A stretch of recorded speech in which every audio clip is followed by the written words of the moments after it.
Hello everyone, welcome back to this session of English. In this session, we are going to continue with our chapter Comprehension Ability. Now, this is part number 39.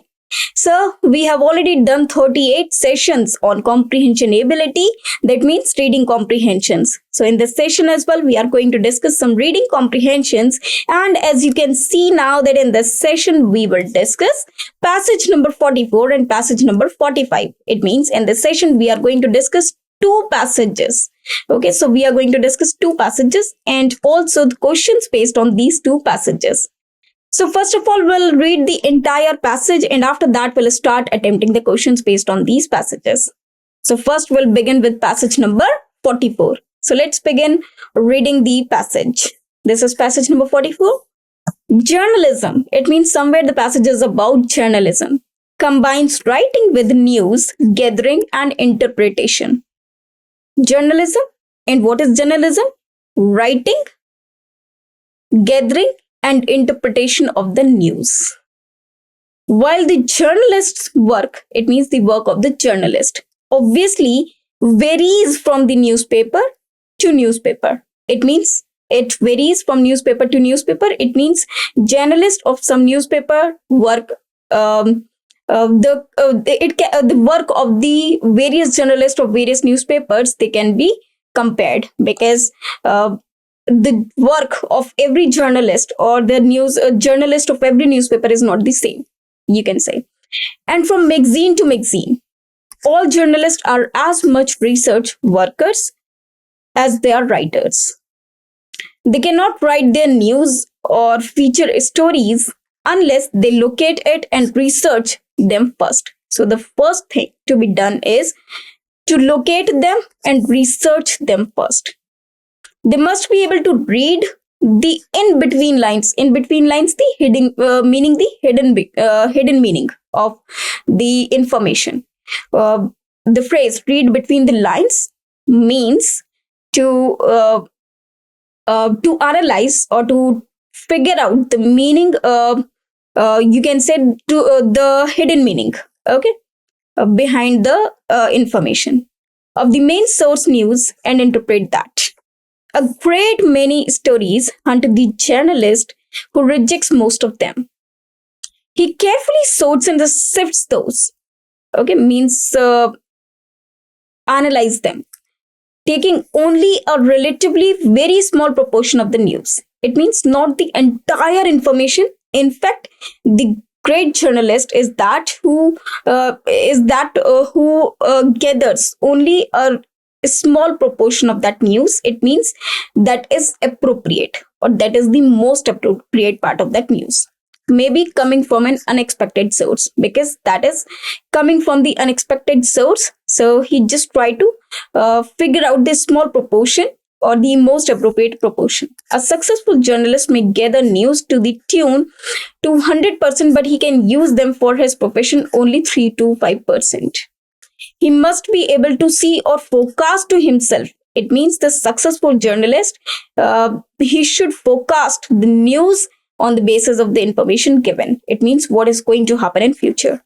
The news of tomorrow or the day after. It means the information that he gathers for today, and he should, if he's a good journalist, so he should be able to forecast it for tomorrow or for day after. Okay, so that is the talent or the ability of the good journalist from the news of today.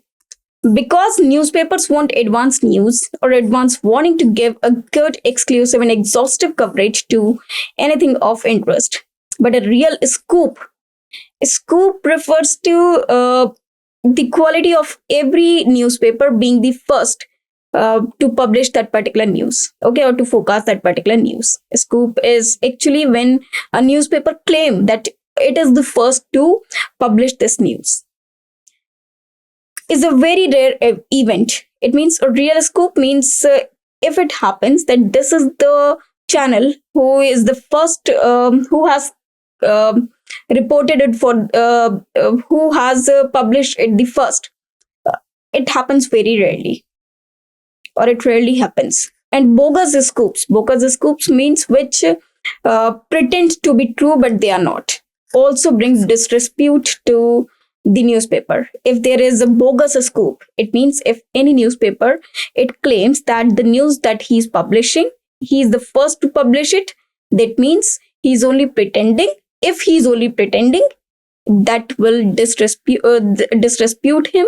It means it will deteriorate its reputation. Okay, deteriorate its reputation. So this is the passage about the journalism and the work of journalists and the newspapers. Okay, so very interesting passage it was. So now let us try to figure out the questions from the passage. Also, the questions on the based of this passage or the context of the passage. Now, I hope you have understood the meaning of the passage. Actually, the gist of the passage is about the journalism and the quality of the journalist and the skills that a journalist should possess. Okay, so now let us try to do the questions based on this passage.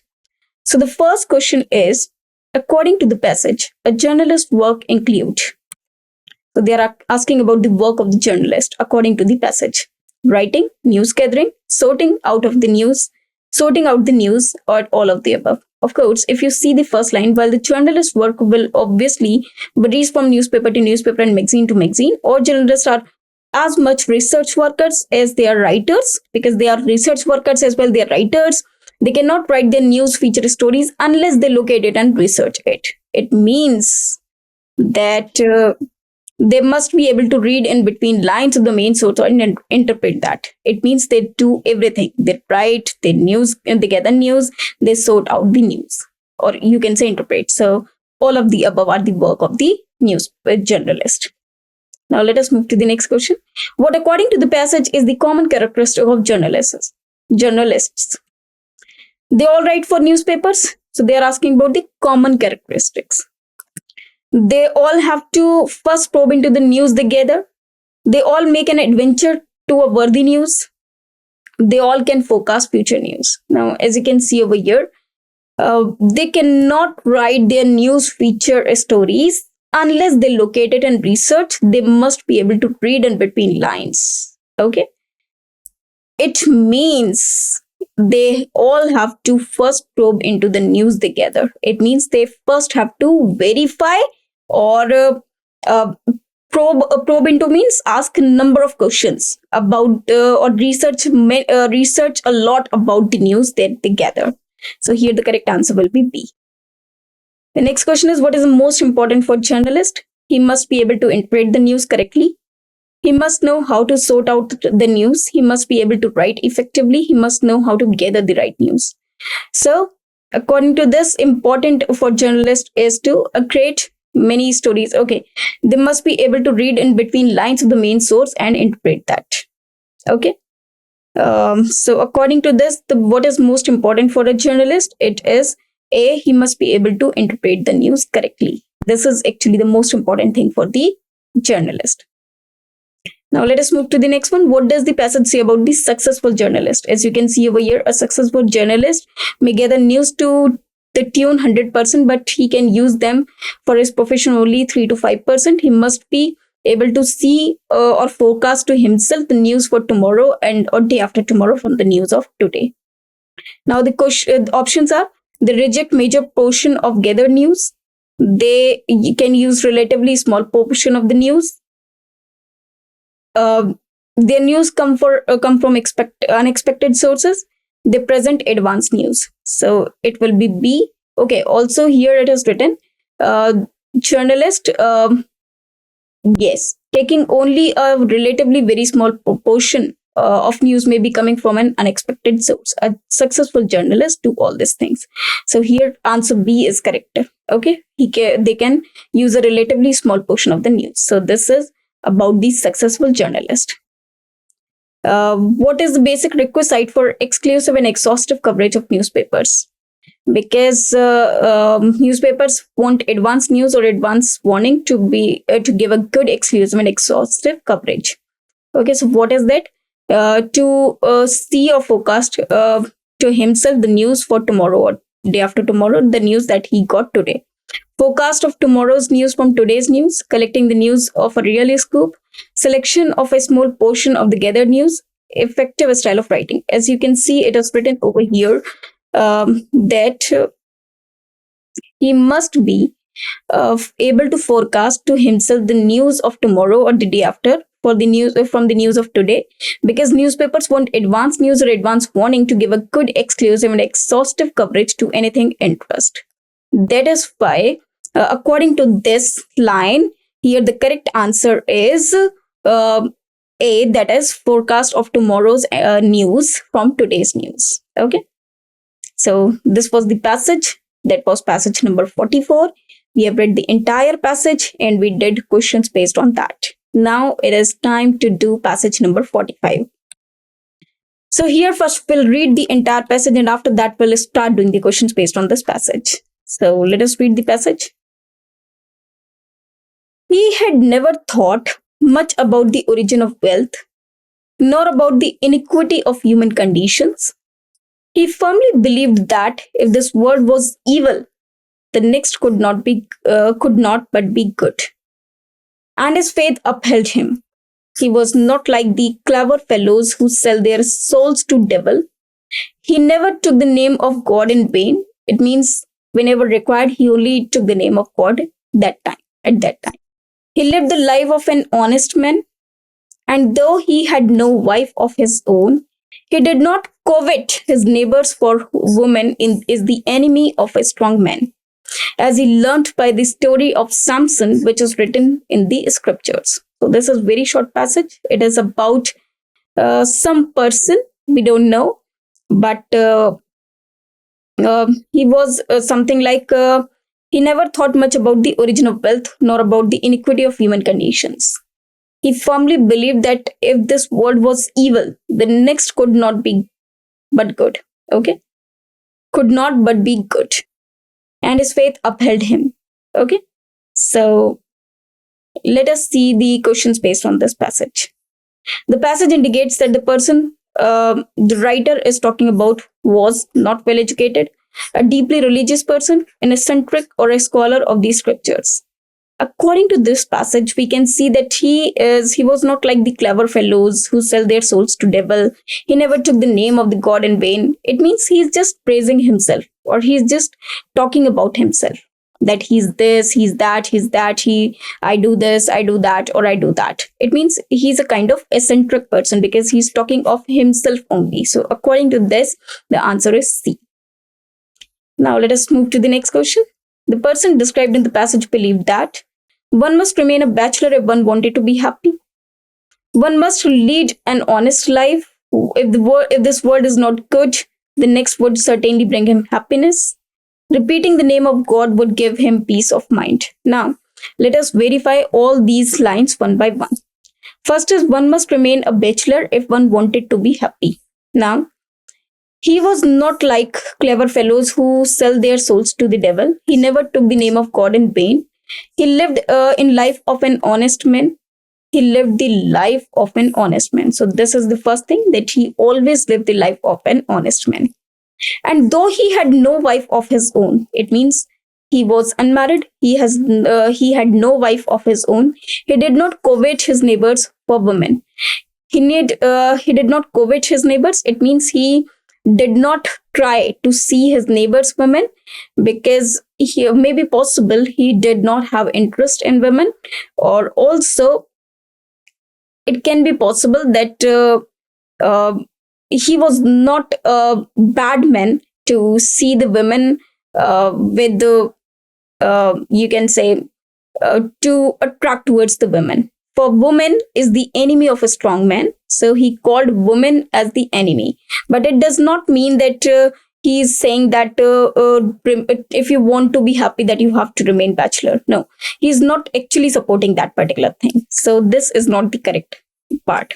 One must lead an honest life. Obviously, he has lived, so he is suggesting that the person that the passage believed that described that leading an honest life should be correct, because being an eccentric, he led an honest life. It means he is in favor of leading an honest life. If this world is not good, the next would certainly bring him happiness. From this line, if this world was evil, the next could not but be good. It means it is not a guarantee that the next will be good or bad. So according to that, this third one is also incorrect. Repeating the name of God would give him peace of mind, whereas it is written he never took the name of God in vain. It means he has not repeated the name of God again and again, but he took the name of God only at the time of requirement. So according to this, D is also incorrect. So the correct answer will be B. Okay. Now let us move to the next question. In this passage, the expression he did not covet his neighbors means he never showed any anxiety to possess his neighbor's wealth. As he had no wife of his own, he eagerly desired to have women in his life. Though he had no wife of his own, he never showed any interest in the wife of his neighbor. He did not find his neighbor's wife attractive. Now, as you can see over here, though means the contradiction. He had no wife of his own. He did not covet his neighbors.